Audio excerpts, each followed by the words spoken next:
Donc, bienvenue à tous pour ce 20e webinaire organisé par le Réseau des villages.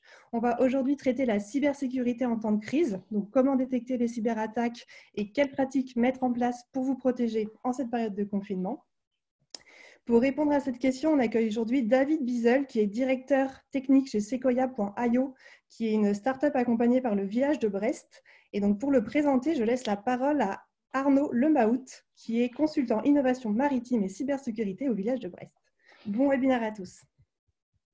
Eh bien, bonjour à tous. Donc, je vais vous présenter donc Sequoia, qui a été en fait une entreprise retenue par le ministère de l'économie pour la mobilisation numérique, puisque donc elle a répondu à l'appel lancé par Cédrico et donc dans cette mobilisation, on permet à tout le monde de consulter les bulletins quotidiens de veille de cybersécurité qui vous permettent donc de connaître, on va dire, les tendances des cyberattaquants. Je vais laisser la parole à David Bizel qui va vous donner en quelque sorte les gestes barrières pour utiliser la terminologie du moment face aux cyberattaquants qui, vous l'imaginez bien, ne sont pas au chômage en ce moment et profitent de l'utilisation des réseaux du moment pour effectuer les attaques qui malheureusement viennent polluer notre travail quotidien. Je laisse la parole donc à David Bizel, le directeur technique de Sequoia. Merci Arnaud et merci Audrey pour les introductions. Donc de mon côté, je vais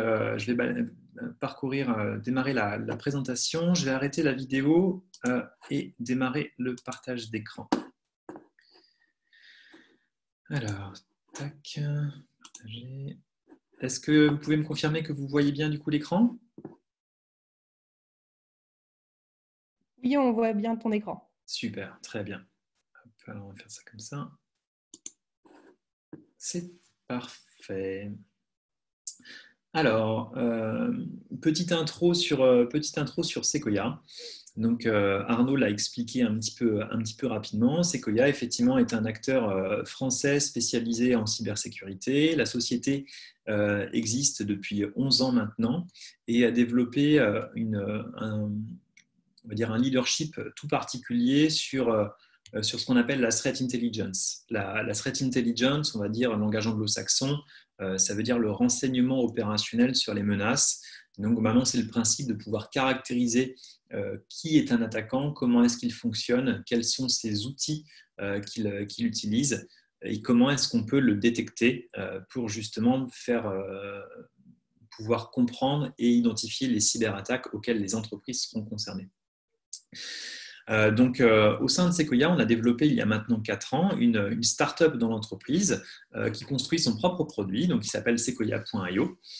Et Sequoia.io, c'est une solution clé en main de cyberdéfense qui va permettre aux entreprises, je dirais une fois configurées, de pouvoir détecter les cyberattaques auxquelles elles vont être confrontées. Et bien sûr, cette détection, on va dire, s'appuie sur la connaissance que Sequoia a modélisée d'un point de vue renseignement des menaces. Donc, le but de cette présentation, il est simple. Ce que j'ai voulu proposer lorsqu'on nous a sollicité, c'est de donner un petit peu de relief par rapport à cette actualité. Puisque d'un côté, aujourd'hui, quand on entend parler de la crise, on a beaucoup un regard extrêmement ciblé sur tout ce qui est infection Covid-19 avec des chiffres, avec des stats. Ça se passe à tel endroit, il y a tel contexte de propagation. Ce que j'ai voulu, c'est d'expliquer un petit peu ce que ça veut dire et comment des choses qui sont perceptibles d'un côté, finalement, vont avoir une certaine consistance, avoir un petit peu de relief quand on creuse un petit peu l'analyse. Donc, la première... j'ai voulu déjà commencer par 3 idées reçues et globalement balayer ces idées reçues pour casser un petit peu les habitudes et ne pas aller dans les sens convenus. Le premier, c'est Zoom déjà. Donc là, aujourd'hui, on s'appuie tous sur Zoom pour cette vidéoconférence. Et on a beaucoup entendu des critiques, on va dire, sur le dernier mois par rapport à Zoom. Donc là, vous avez un ensemble de choses, d'extraits d'articles internet qui ont été publiés ces derniers temps. En l'occurrence, je suis parti sur un site qui les a tous agrégés. On voit un ensemble de problèmes associés à Zoom qui ont été identifiés. Et c'est vrai que derrière ces problèmes-là, il y a des réalités techniques qui posent un certain nombre de soucis.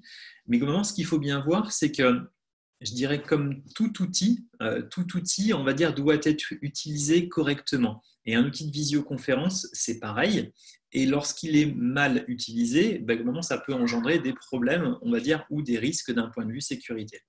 Et donc là, on va voir à travers ces exemples, ces titres-là, que Zoom a pu engendrer un certain nombre de difficultés d'usage à certains utilisateurs ou des vrais problèmes pour certaines entreprises. Et pour autant, ce n'est pas foncièrement leur fait à eux ou un vrai souci. Des fois, ça vient beaucoup plus de l'usage que les gens en ont fait et c'est ça qui a engendré un problème. Un petit graphique intéressant sur lequel on va revenir après durant la présentation, c'est le nombre de domaines, c'est-à-dire de sites internet, pour faire simple, de sites internet enregistrés qui étaient à proximité du vocable de Zoom qu'on a vu apparaître sur Internet. On voit que vraiment jusqu'au mi-mars, on a un certain nombre de domaines régulièrement enregistrés et on a une explosion de ce nombre de domaines-là par la suite. Et on va comprendre que c'est de par la médiatisation que ça engendre beaucoup d'intérêt et que derrière cet intérêt, il y a des opportunités. Et c'est à travers ces opportunités que les attaquants s'engouffrent pour essayer de monétiser, de valoriser tout ça. Deuxième idée reçue qu'on entend régulièrement par rapport à la cybersécurité, c'est le fait que je ne me considère pas comme une cible. Et ce message-là, on l'entend de plusieurs types de profils. On l'entend des particuliers qui vont dire moi, finalement, j'ai juste un ordinateur chez moi à la maison. Et donc, du coup, je ne suis pas intéressant pour, je dirais, pour un attaquant. On va l'entendre de la part d'une start-up consistant à dire moi, je ne suis pas un grand groupe, je n'ai pas de valeur intellectuelle chez moi, je n'ai pas de secret qui pourrait être volé. Et on va l'entendre de la part des mêmes grosses entreprises consistant à dire moi, je ne suis pas sur des secteurs de la défense et donc du coup, je ne suis pas hyper concerné par les choses les plus touchy d'un point de vue cybersécurité. En fait, tous ces propos-là sont faux. On va dire toute personne disposant d'un ordinateur, qu'elle soit particulier, on va dire jusqu'à une grande entreprise, peut potentiellement être intéressante pour être, appelons ça simplement, infectée ou considérée comme une cible par un attaquant. Pourquoi ? Parce que maintenant, chacun a à sa disposition des choses, on va dire, qui sont monétisables. Les uns vont avoir des fichiers ou des secrets qu'ils utilisent. Les secrets, ça peut être juste, par exemple, dans votre navigateur, un gestionnaire de mots de passe intégré qui sait un certain nombre de choses sur votre vie privée et la capacité à accéder à différentes applications en ligne. Et ça a de la valeur et ça se revend. Mais du coup, vous avez également un ordinateur entre les mains et cet ordinateur, il est capable d'avoir une puissance CPU, d'avoir une puissance graphique, d'avoir un espace de stockage et ça s'utilise, on va dire, dans le contexte d'un botnet pour faire des choses. Donc, ça a de la valeur. Ensuite, si vous êtes un petit acteur, même entreprise, petit acteur, vous êtes certainement connecté ou avez des affinités avec des plus gros acteurs qui sont intéressants. Et ça veut dire que ça vous place dans une supply chain à un certain étage, à un certain niveau de la proximité avec ces gros acteurs-là. Et aujourd'hui, il y a beaucoup d'attaquants qui utilisent cette proximité dans une supply chain pour attaquer les plus petits acteurs pour pouvoir rentrer vers les plus gros acteurs. Donc, ce n'est pas parce que vous n'êtes pas directement la cible que vous n'êtes pas directement concerné, ou plutôt indirectement concerné par les cyberattaques. Et enfin, et bien sûr, c'est une réalité, il y a beaucoup de sociétés qui ont de la valeur technologique en interne sur des postes de travail individuels ou sur des serveurs de fichiers. Et c'est vrai que certains groupes d'attaquants, donc là on est plutôt sur des teintes espionnage, ont un intérêt à aller chercher, à aller se rapprocher de cette valeur et de cette propriété intellectuelle-là. Parce que derrière, ce qu'il faut savoir, c'est que sur des angles géopolitiques, il y a des années d'économie de R&D qui sont à faire lorsque je vole la connaissance de quelqu'un plutôt que d'essayer de la développer en interne. Troisième idée reçue que j'ai voulu rapidement balayer, c'est les enjeux de la cybercriminalité. J'ai plusieurs fois entendu des messages de la part de responsables sécurité consistant à estimer que la cybersécurité, ce n'était pas réellement pour eux, c'était l'affaire des petites gens et que ça provenait souvent, on va dire, d'un hacker isolé qui opérait tout seul dans sa chambre ou dans son coin. En pratique, cette réalité, elle est complètement fausse. C'est vrai que la cybercriminalité, au départ, est née d'initiatives plutôt personnelles, mais aujourd'hui, ce sont des choses qui sont extrêmement structurées, extrêmement développées. Et le workflow, on va dire, pour rendre efficace une cybercriminalité, est au moins aussi complexe que des workflows complexes d'entreprise. Aujourd'hui, justement, la cybercriminalité, ça démarre au départ avec un attaquant ou un groupe d'attaquants qui vont être des gens plus ou moins compétents. Il n'y a pas forcément besoin de beaucoup de technicité, il y a juste besoin d'une intention à faire des activités malveillantes et qui vont être localisés dans différents, pour faire simple, dans différents endroits du globe, sachant qu'il y a quand même des zones un peu plus, on va dire, prolifiques que d'autres d'un point de vue génération des problèmes. Et je pense notamment à tout ce qui est, je dirais, les pays de l'Est, on va dire, sont une zone assez propice au développement de la cybercriminalité parce qu'il y a à la fois, je dirais, des capacités techniques sur place et un certain laisser-faire des autorités pour accepter, je dirais, le développement de ces organisations-là. Ensuite, ces attaquants, assez souvent, ne vont pas tout faire par eux-mêmes, d'où le fait d'avoir une compétence assez limitée, mais vont passer par des stores, par des magasins, globalement, pour acheter ce qui leur est nécessaire. Un peu comme ce que chacun va faire avec du Amazon. Vous avez besoin de telle chose, vous allez voir sur Amazon, vous faites une recherche, vous prenez ce qui vous est nécessaire. C'est pareil pour un attaquant. Il va peut-être avoir besoin de passer par une capacité de déployer quelque chose de malveillant. Du coup, il va passer par l'achat d'un kit de déploiement qui se branchera, par exemple, sur des sites web qui seront eux-mêmes compromis. Il va passer par un botnet qui va permettre d'envoyer un nombre de spams très conséquent qui distribueront son logiciel malveillant. Il va même pouvoir directement acheter et configurer son logiciel malveillant qui deviendra le sien. Et à ce moment-là, il aura payé pour avoir sa propre usine en interne. Une fois que sa capacité de distribution a été, que plutôt son arsenal a été constitué, il va justement se charger de le distribuer. Et donc, à ce moment-là, il va passer par des techniques assez habituelles, on y reviendra un petit peu tout à l'heure, que sont la distribution par email, ce qu'on va appeler le phishing. Donc, pour pouvoir envoyer des tentatives, on va dire, ou des accroches dans des emails attractifs pour faire en sorte que l'utilisateur aille installer des logiciels malveillants. Il va pouvoir compromettre différents sites web qui peuvent aussi être ceux de vraies sociétés derrière qui en payent le prix fort. Donc là, attention, start-up, si vous en êtes, ce sujet est compliqué pour vous. Ou vraiment des approches plus archaïques, mais qui fonctionnent particulièrement bien, vont être la combinaison entre des sollicitations, on va dire, par ordinateur et une combinaison par un appel téléphonique, où à ce moment-là, on va dire, il s'agit de se faire passer pour quelqu'un. Et en général, ces approches sont assez efficaces parce que les gens ils sont peu familiers. Le but de cette distribution, c'est de réussir à faire installer à une personne, et donc du coup sur son ordinateur, un ensemble un ou plusieurs codes malveillants, sachant que ces codes malveillants, aujourd'hui, sont répartis dans plein de familles différentes. Là, j'ai listé les trois principales aujourd'hui qui sont, je pense, qui sont à la fois les plus visibles et les plus intéressantes dans notre petit webinaire. Le Troyen, qui est là pour récupérer des données. Donc, lui, il est en charge vraiment de capter des données de type identifiant bancaire, de type secret de navigation. Le deuxième, ce qu'on va appeler les rançongiciels ou ransomware en anglais, sont un peu la plaie de beaucoup d'entreprises aujourd'hui et causent beaucoup de dégâts. Ce sont ces programmes, on va dire, qui chiffrent les disques durs ou les systèmes de fichiers. Et donc, ceux-là sont particulièrement néfastes aujourd'hui, on y reviendra un petit peu tout à l'heure. Le troisième, ça commence à être un sujet un petit peu historique, ce sont les bots, et à travers eux, les botnets, qui sont vraiment des réseaux de machines zombies et qui sont là pour être mis à disposition, on va dire à l'initiative d'un attaquant, pour faire différentes choses. Et lorsque vous disposez d'un ensemble de machines extrêmement nombreuses, imaginez que vous avez une puissance de feu entre les mains assez conséquente qui peut être très préjudiciable pour d'autres.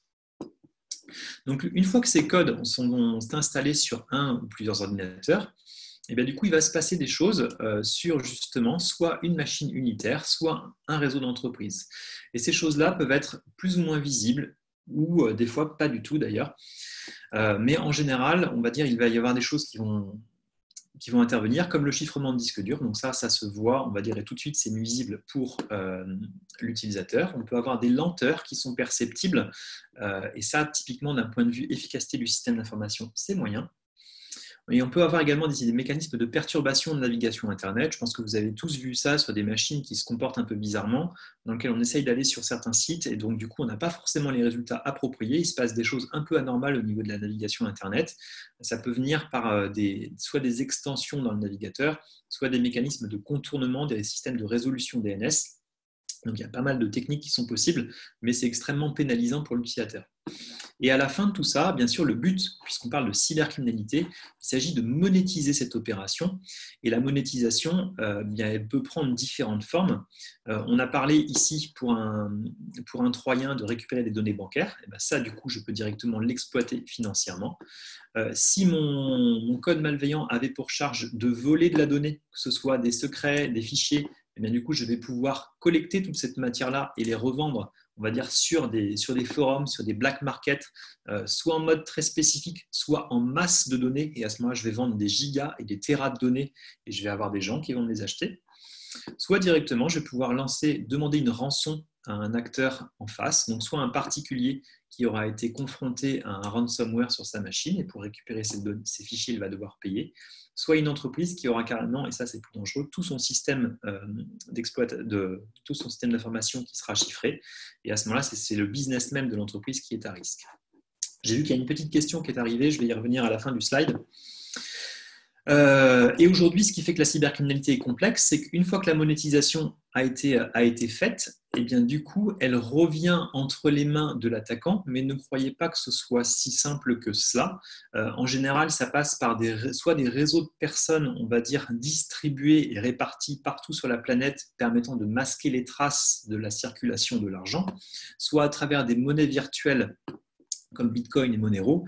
Et après, on peut même rajouter des couches encore intermédiaires, ce qu'on va appeler des mixeurs de crypto-monnaies, permettant justement de noyer encore plus les interactions entre celui qui paye et celui qui reçoit, permettant de rendre la traçabilité de la monétisation plus compliquée.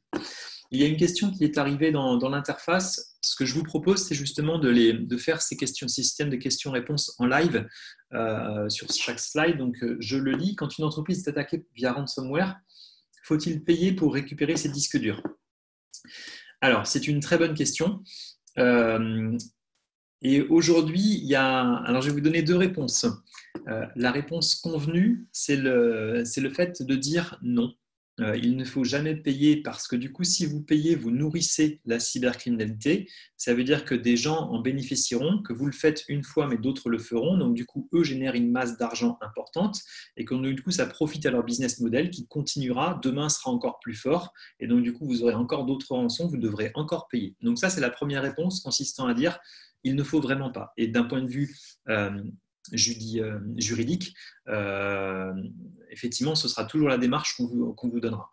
Maintenant, la réalité, c'est que si une entreprise, on va dire, est confrontée à un ransomware ou même un particulier et que vous n'avez pas d'autres moyens de récupérer vos données et que je dirais la valeur est suffisamment importante, sous-entendant des souvenirs de toute votre vie ou même le business de l'entreprise est coincé derrière ce simple paiement-là, là, il faudra quand même se poser la question de mettre les centaines ou les milliers d'euros de Bitcoin qui sont peut-être derrière pour pouvoir récupérer vos fichiers.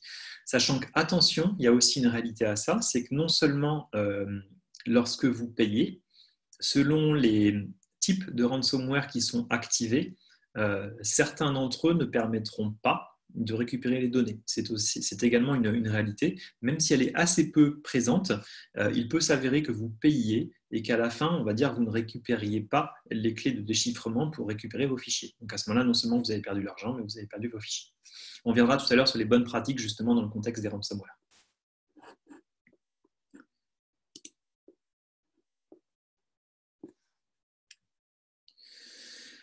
Alors, d'un point de vue de la gestion de la crise, aujourd'hui, il y a un ensemble de choses qui se passent. Le premier, c'est que on a un changement de cadre de travail. Les gens doivent se familiariser à de nouveaux outils. Donc ça va être le cas de l'usage des VPN, ça va être le cas des nouveaux systèmes de visioconférence, ça va être le cas de la messagerie instantanée. Et ce nouvel environnement technologique va créer un nouveau stress sur le système d'information. Quand je dis nouveau stress, c'est-à-dire des charges, des pics de charges sur des endroits au niveau de l'infrastructure qui n'étaient pas forcément prévus et dimensionnés pour ça. Donc derrière cette réalité contextuelle-là, l'attaquant, lui, il en profite et il essaie globalement de faire partie du changement. Donc il va essayer globalement d'inciter l'utilisateur, quitte à se dire qu'il doit installer de nouveaux outils ou essayer de nouveaux outils. Il va essayer de lui faire aller encore plus vers de l'usage de nouveaux outils, mais qui ne seront pas les vrais ou les bons, mais qui seront du coup des choses malveillantes, on va dire, qui auront un intérêt pour lui.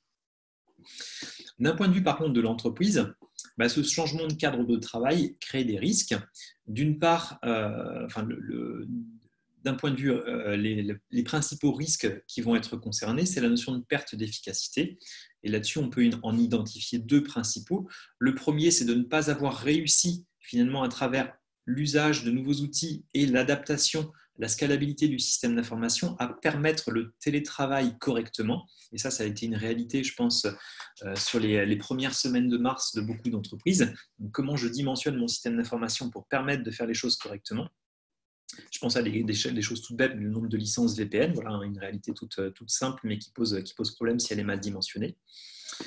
Et d'autre part, le risque de faire des erreurs sur des configurations un peu trop hasardeuses du système d'information, alors même qu'on veut aller vite pour installer de nouvelles choses. En parallèle de ça, en contexte de crise, on a un changement de comportement qui s'installe. D'un point de vue à la fois de l'usager et d'un point de vue de l'administrateur, il y a des choses, on va dire, qu'il va falloir assimiler très rapidement. Donc ça crée une notion d'urgence. Et d'un point de vue comportemental, on se retrouve à instaurer, on va devoir se conditionner d'un point de vue intellectuel à faire des choses pour lesquelles on n'a pas forcément l'habitude, à travailler en mode plus rapide, à ne pas prendre en compte un certain nombre de vérifications, à aller plus rapidement dans des phases d'exécution sans même les vérifier correctement. Si on combine cela avec le fait que les gens se retrouvent dans un environnement un peu flou pour certains d'entre eux, sur un mélange entre un environnement personnel, un environnement professionnel, un poste de travail par exemple qui n'était pas prévu pour ça, qui est celui de la maison, qui sert à des activités du système d'information, on se retrouve avec un flou un peu installé et pour lesquels des gens vont avoir très très peur et ne pas être du tout à l'aise par rapport à leur activité professionnelle, et d'autres, au contraire, vont se sentir extrêmement en confiance, plus que dans l'entreprise, pour faire des choses, et ça, du coup, ça génère également des risques d'un point de vue de l'entreprise.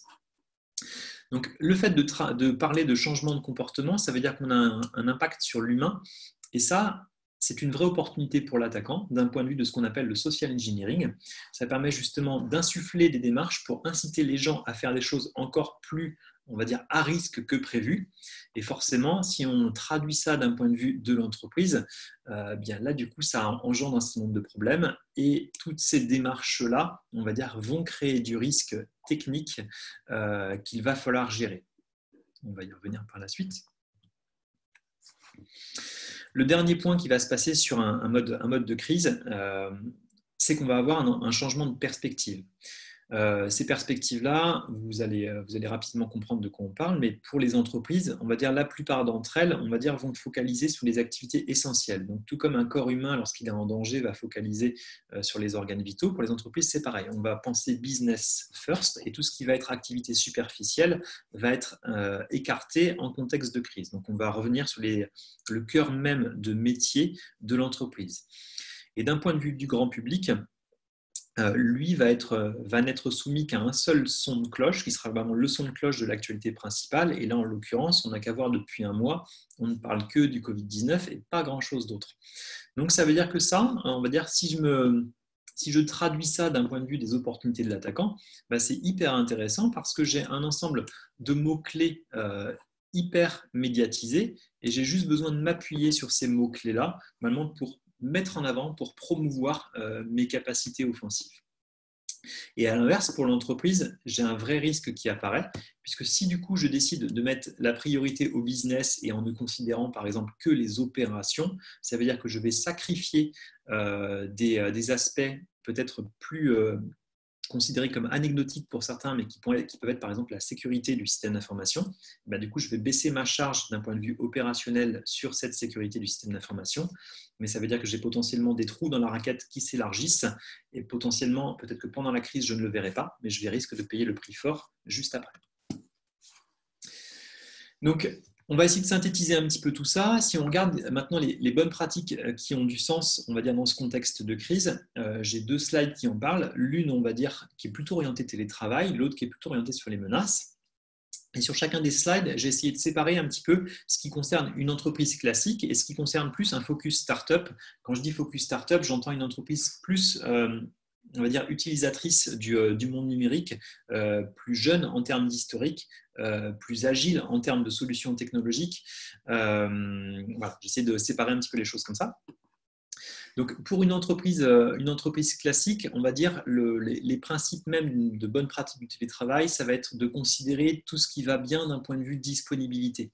On en a parlé tout à l'heure, mais le simple fait d'avoir tous ces utilisateurs qui, avant, étaient dans l'entreprise et aujourd'hui sont à l'extérieur de l'entreprise, ça veut dire que je dois dimensionner mon tuyau Internet correctement pour faire en sorte que tout cet usage-là puisse passer à l'intérieur, et en prenant en compte les différents usages. Si typiquement tout le monde fait de la visio, a priori ce sont des bandes passantes, des usages de bandes passantes assez conséquents qu'il va falloir que je démultiplie par le nombre d'utilisateurs.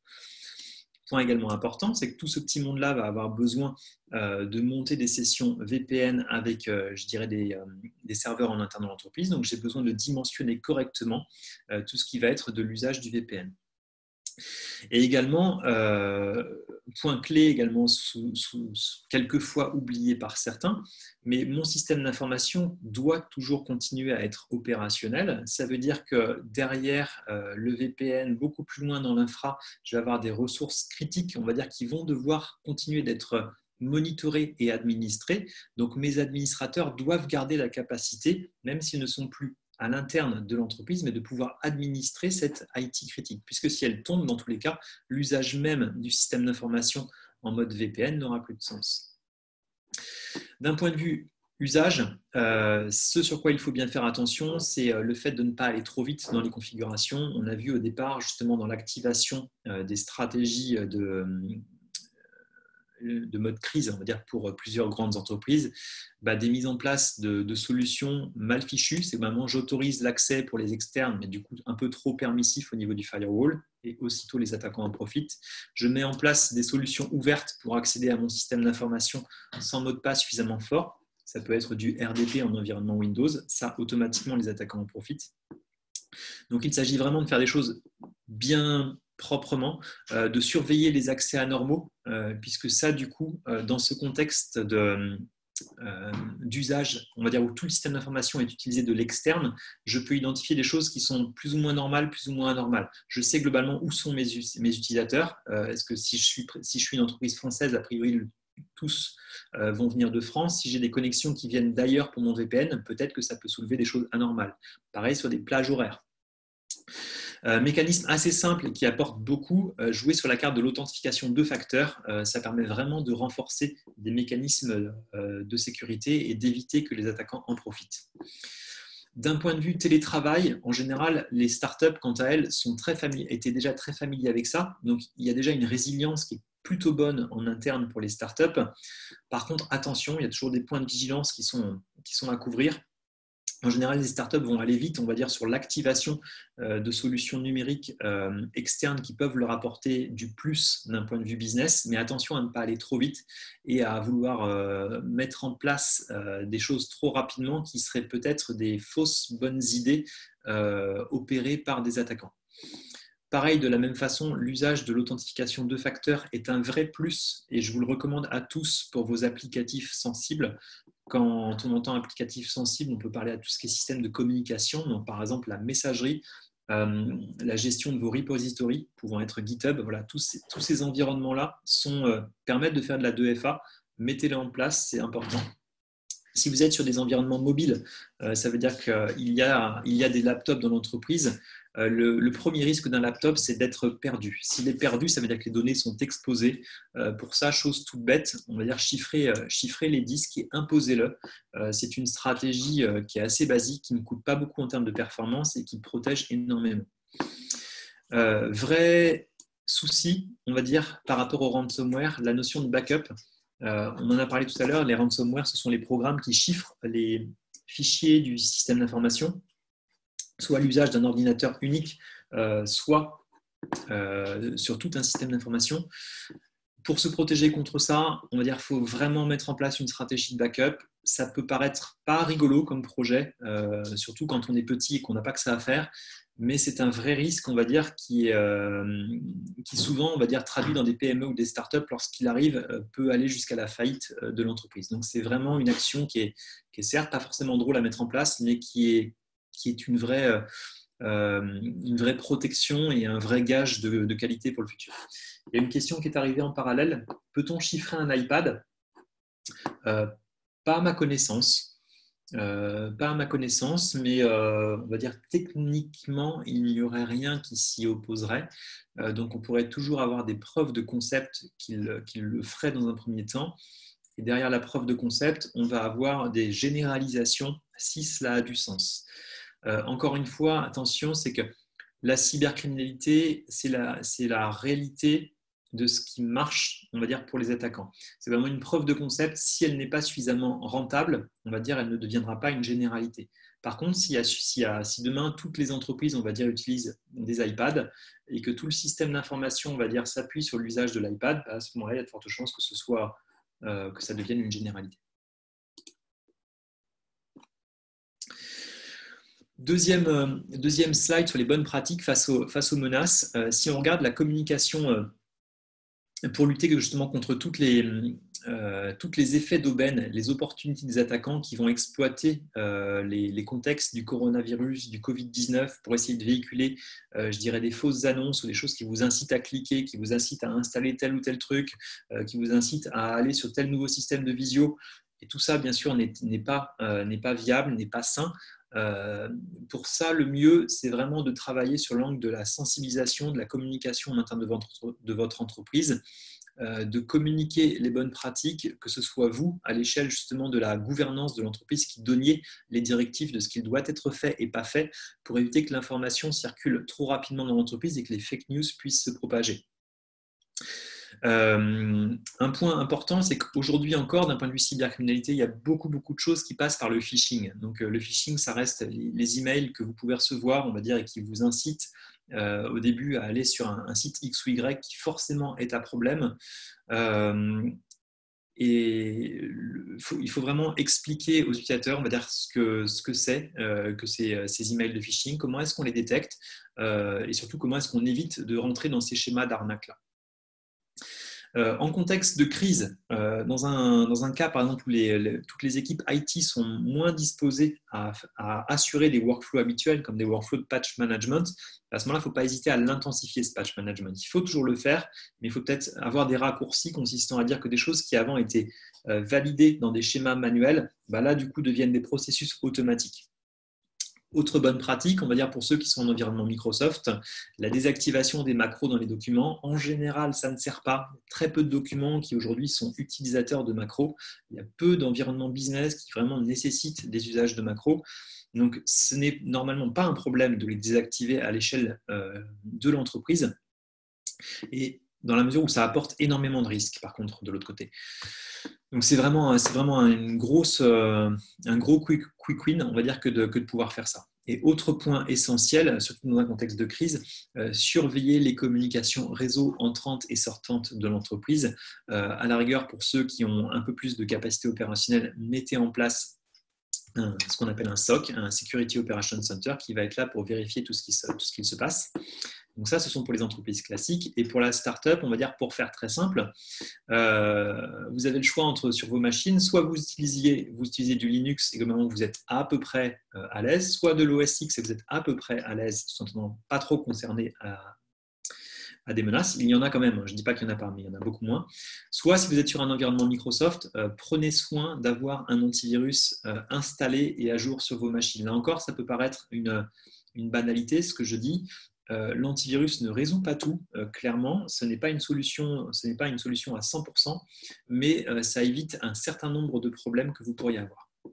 Là encore, on va dire que ce soit grande entreprise ou petite entreprise, expliquez ce qu'est le phishing pour éviter que vos utilisateurs n'y aillent.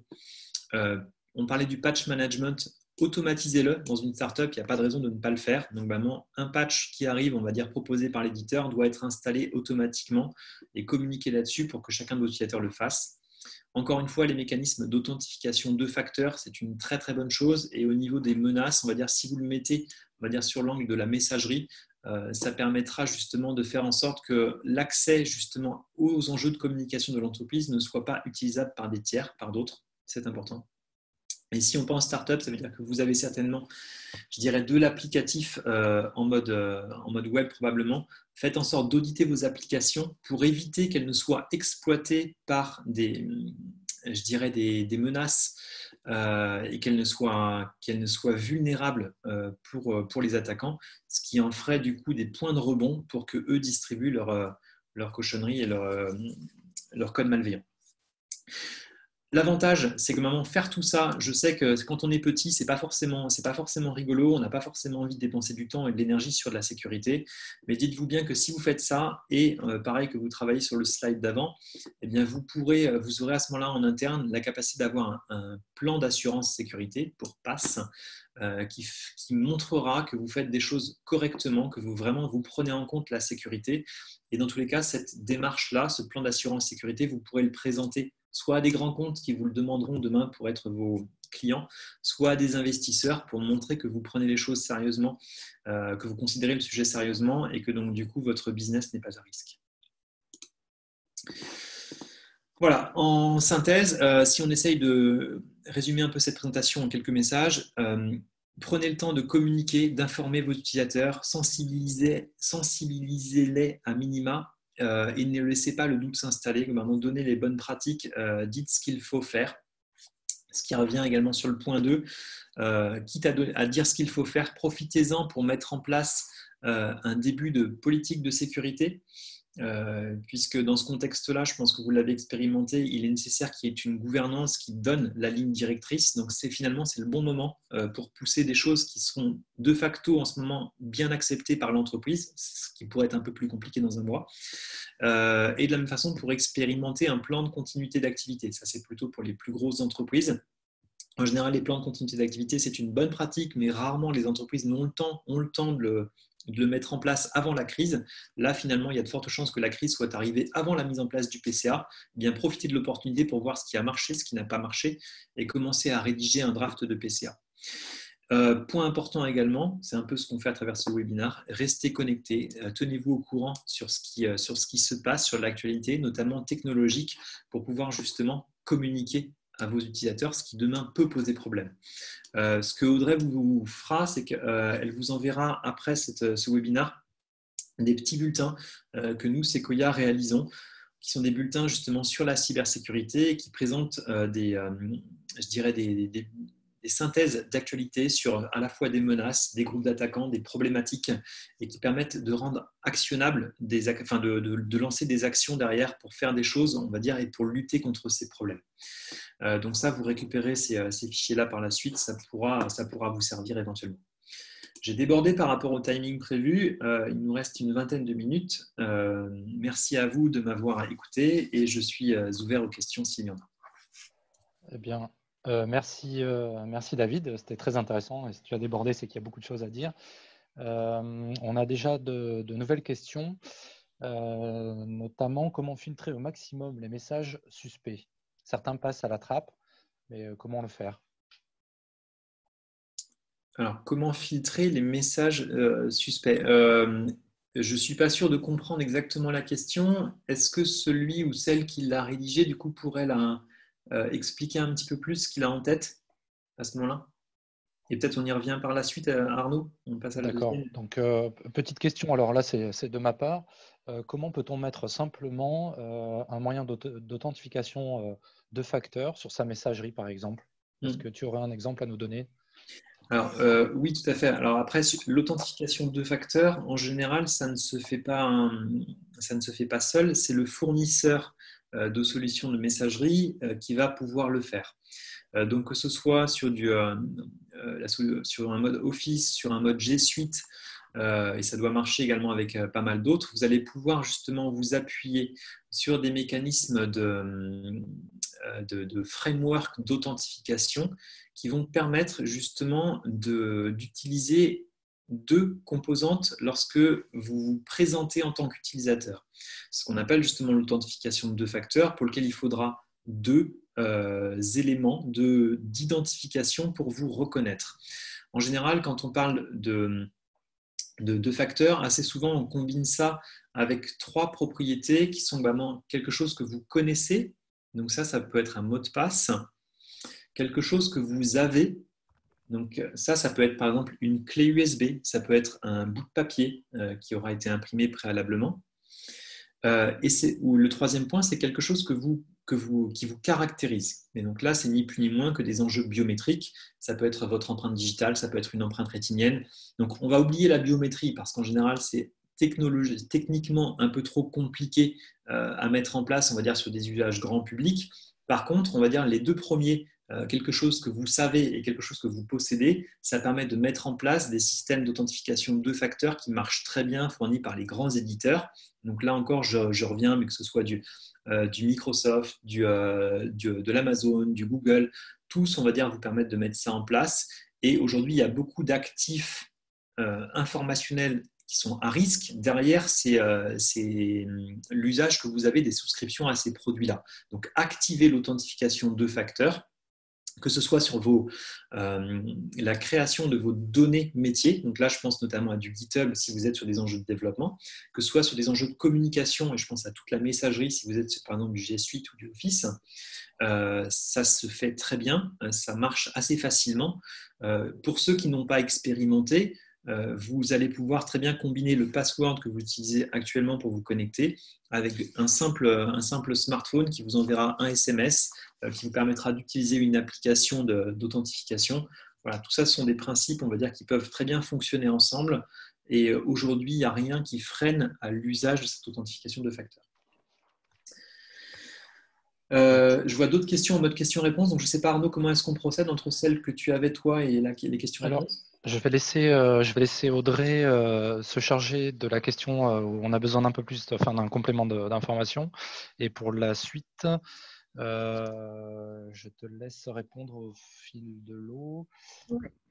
Ouais. Alors, est-ce que Audrey a pu avoir un complément d'information sur la question? Je n'ai pas vu, mais j'ai activé son micro. Si la personne veut la poser à l'oral, il peut directement le faire. Alors, on attend.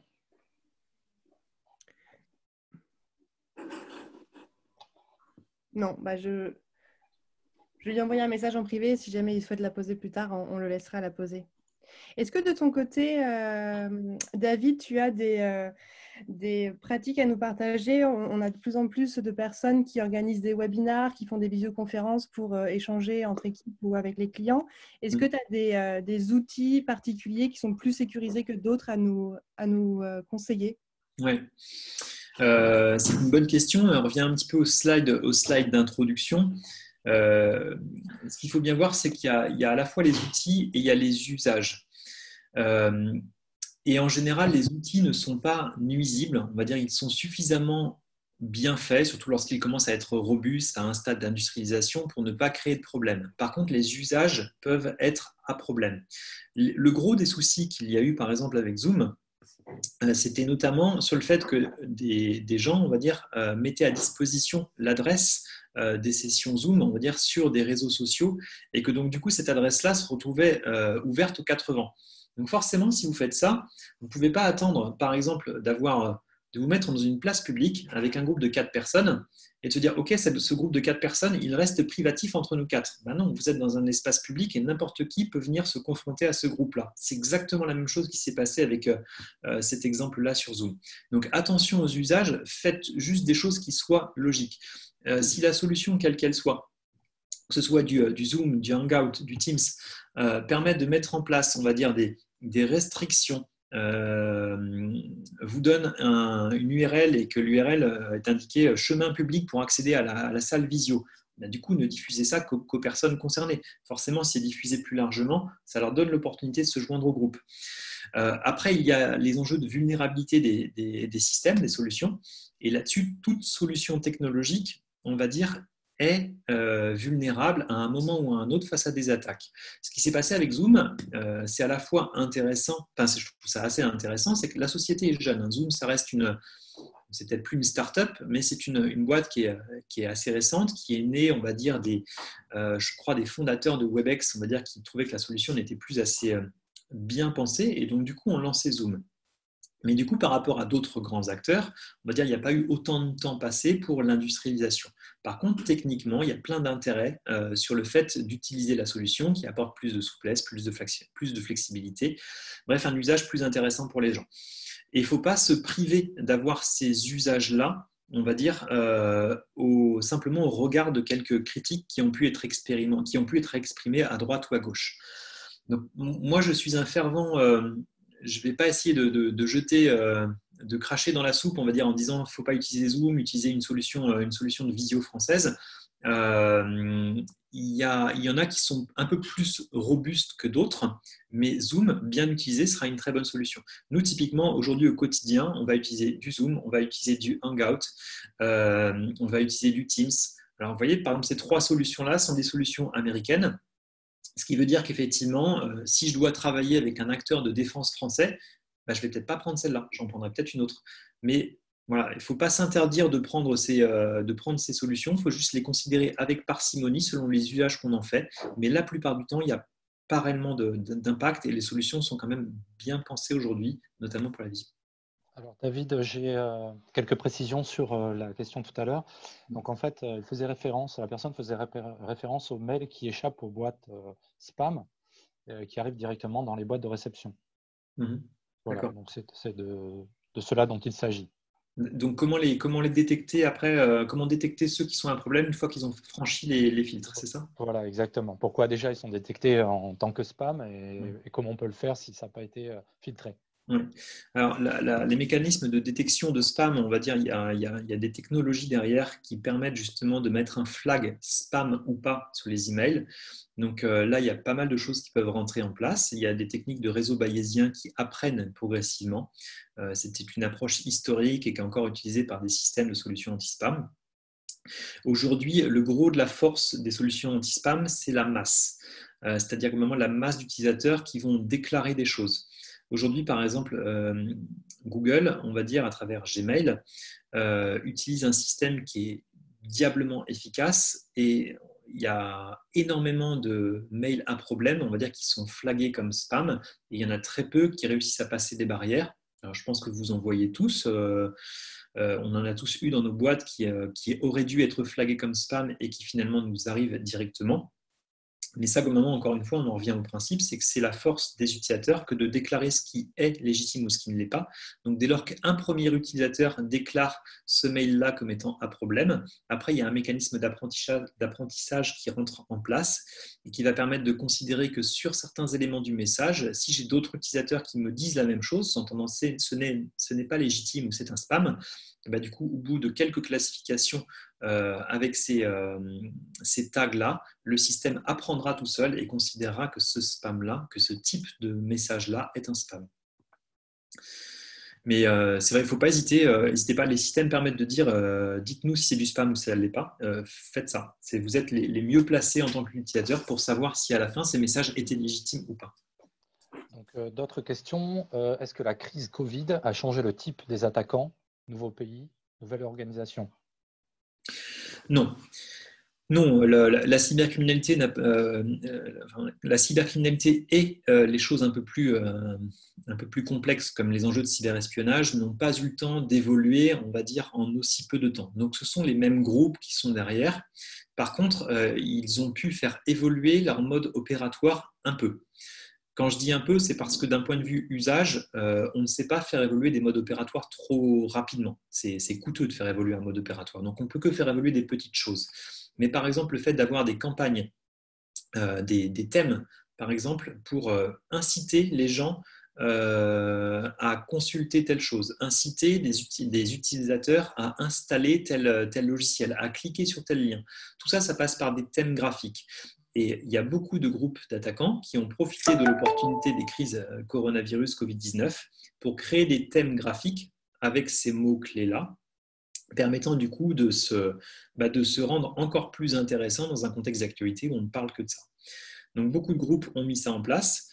Et de la même façon, donc là je parlais de la cybercriminalité, on a quelques cas, on va dire, de groupes connus pour des activités d'espionnage, on va dire, qui ont utilisé des effets d'annonce, enfin pas des effets d'annonce, des messages associés à des sujets de crise pour formuler des emails vers leurs victimes qui justement parlaient de stratégie de mise en place de crise, de déploiement de VPN dans telle entreprise, du fait que moi, tel partenaire, voilà comment je vais gérer la crise alors que le partenaire est compromis et que le but c'est bien de rentrer dans le système de la victime en face.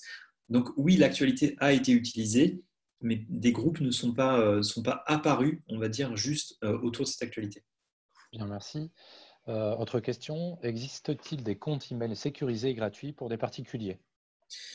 Oui, il existe des choses en place. Il y en a peut-être un qui est un peu plus connu que les autres, on va dire, comme étant, comme se voulant une solution email très sécure. Je pense à ProtonMail. Alors, moi-même, je n'en suis pas un utilisateur, donc je ne pourrais pas me prononcer sur l'usage, mais je sais que normalement, c'est pensu et conçu pour gérer l'anonymat, on va dire, sur le plus d'éléments possible. Ça veut dire que le contenu du message n'est visible que par l'utilisateur, que toute la partie circulation de la communication, on va dire, n'est vue que par le destinataire, c'est beaucoup dire, parce que les emails s'appuient sur un protocole qui est par défaut pas forcément chiffré, et sur certains points des échanges, on va dire, ne le sera pas. Mais en tous les cas, la solution assure ne pas tracer et analyser quoi que ce soit dans les emails. Après, encore une fois, soyons logiques. Ce n'est pas forcément la peine d'aller chercher la solution technologique nouvelle, on va dire X ou Y, qui serait la plus ultra sécure possible. Des fois, il conviendra tout à fait de passer par votre solution de messagerie actuellement en place, de considérer si votre fournisseur de messagerie est suffisamment, on va dire, propre, de confiance pour pouvoir véhiculer les messages que vous avez avec vos clients, et éventuellement, à ce moment-là, si vous avez un petit doute, qu'un petit risque apparaisse avec votre fournisseur actuel, vous pouvez aussi rajouter une couche de chiffrement de messages qui peut passer par exemple par du PGP-GPG, qui est un logiciel et une technologie hyper éprouvée qui s'intègre à tous les clients de messagerie, qu'ils soient locaux sur vos machines, on va dire, ou sous forme d'extension si vous êtes un utilisateur, on va dire, des solutions de messagerie web. Voilà, ça marche très bien, ça se met en place très bien, et ça permet d'avoir une communication sécurisée de bout en bout avec vos interlocuteurs. Merci. Donc, autre question, y a-t-il un moyen de voir si une adresse mail, un compte sur un site de e-commerce a déjà été piraté? Alors, une adresse email, je vais avoir un élément de réponse. Un compte sur un site de e-commerce, je ne suis pas forcément sûr de comprendre. Je vais répondre pour la première partie de la question. Je vais essayer d'analyser la deuxième en même temps. Si une adresse email a été piratée, en général, les adresses email, on va dire, qui sont celles de victimes, assez souvent vont être réutilisées pour envoyer du spam. C'est un mode opératoire assez courant, on va dire, utilisé par les attaquants.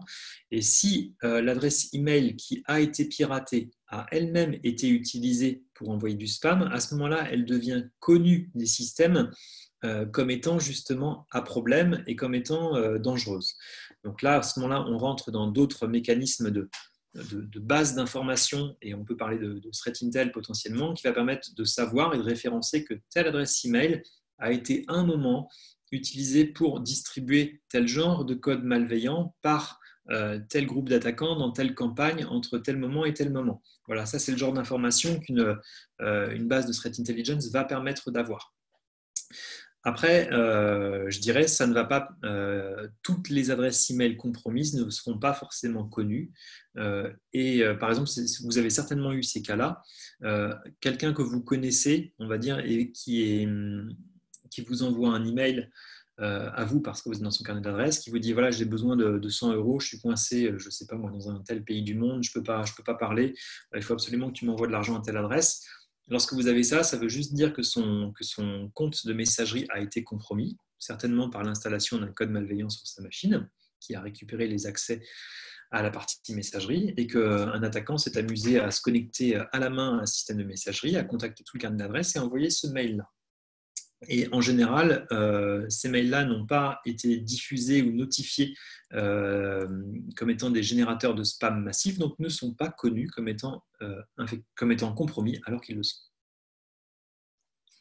Bien, donc j'imagine qu'il s'agissait la question était pareille était similaire pour les sites de e-commerce et comment savoir, est-ce qu'il y avait un site qui référençait justement ces adresses de sites de e-commerce qui potentiellement étaient piratées et vous relancent sous une mauvaise adresse. Je pense que c'était…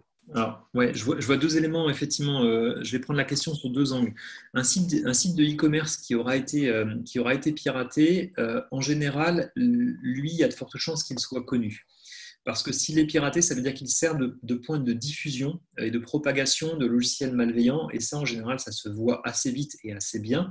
Donc, il va être référencé par justement les différents organismes qui génèrent de la connaissance. Donc, encore une fois, une base de Threat Intel, par exemple, et qui va référencer que tel site, par exemple de e-commerce PHP, par exemple le 14 avril 2020, a été infecté et distribue tel genre de logiciel malveillant. Après, ça c'est potentiellement un problème, c'est qu'une fois qu'on est rentré dans ces bases-là, autant on y rentre facilement parce que la détection est automatique, autant ce n'est pas facile d'en sortir.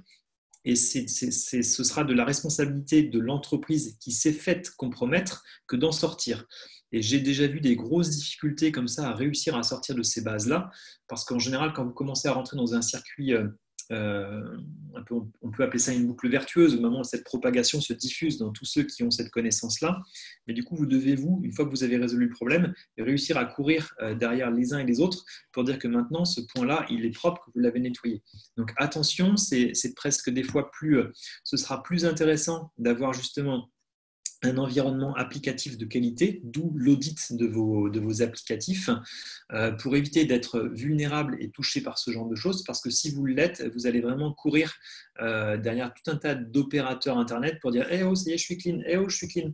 Ça va vous prendre beaucoup de temps et pendant ce temps-là, vos clients ne peuvent pas se connecter à vous et ça vous fait une mauvaise réputation. Donc, merci. Il nous reste 2 questions avant de terminer le webinaire. On sera quasiment à l'heure. La première, donc Antoine nous explique qu'il a fait l'objet d'une attaque d'un logiciel malveillant qui a supprimé plusieurs fichiers sur son ordinateur. Existe-t-il des solutions fiables et peu coûteuses pour les récupérer? Alors je dirais si Antoine a de la chance, il a été confronté à un logiciel malveillant qui est mal fichu. Donc là, je suppose que le cas d'Antoine, c'est certainement un ransomware qui a chiffré quelques fichiers, ou même beaucoup de fichiers certainement sur sa machine. Et il y a quelques rares cas, malheureusement, où les logiciels, lorsqu'ils sont souvent sur les versions un peu bêta ou de test, on va dire, ne sont pas bien pensés d'un point de vue cryptographique. Et à ce moment-là, on va dire, ce qu'ils génèrent comme fichiers chiffrés sont déchiffrables sans avoir la clé de déchiffrement. Maintenant, soyons réalistes, c'est assez peu souvent le cas. Et en général, la cryptographie qui est mise en place par ces codes malveillants qui chiffrent le disque dur, tout ou partie du disque dur, est assez bien faite. Et il y a assez peu de capacité, on va dire, enfin, il n'y a pas de capacité de récupérer les fichiers, si ce n'est d'aller chercher la clé de déchiffrement.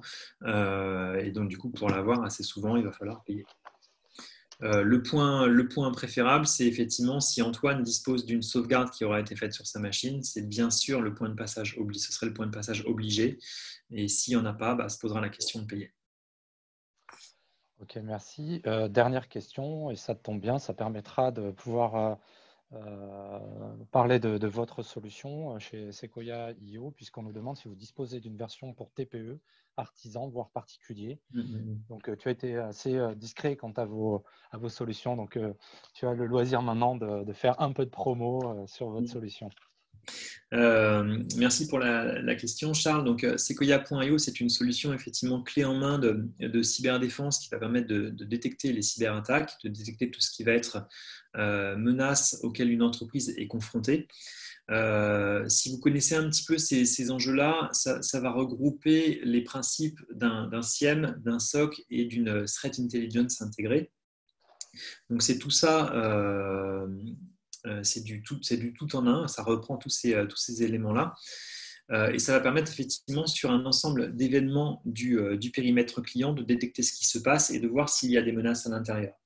Donc pour ça, du coup, nous, on marche par un système aujourd'hui de contrat classique. Donc il faut que l'entreprise soit suffisamment mature, on va dire, d'un point de vue de son système d'information, on va dire, pour mettre en place une solution comme celle-là. Donc c'est vrai qu'aujourd'hui, pour l'instant, on n'adresse pas les TME, les TPE. On est à l'échelle, on va dire, d'entreprises un peu plus grosses en termes de taille.